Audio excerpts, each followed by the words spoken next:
I am the Tofu Golem. Please enjoy the video.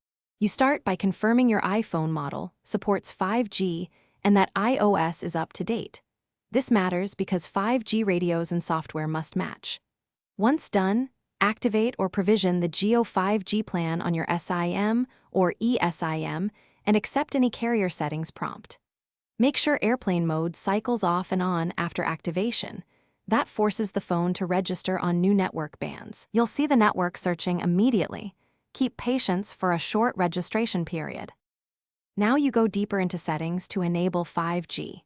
Open Cellular, then Cellular Data Options, and choose Voice and Data.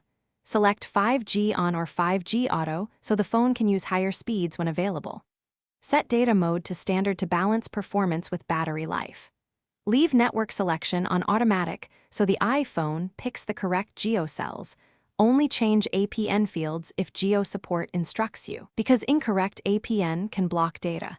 Keep an eye on carrier updates and install them. Finally, verify the connection by checking the status bar for a 5G or 5G plus icon and run a speed test to confirm higher throughput. This proves you're on the right band. If you don't see 5G, reboot the phone and toggle airplane mode. Then, if needed, reset network settings to clear stale profiles. One key troubleshooting tip: always provide geo support your MA and account activation time.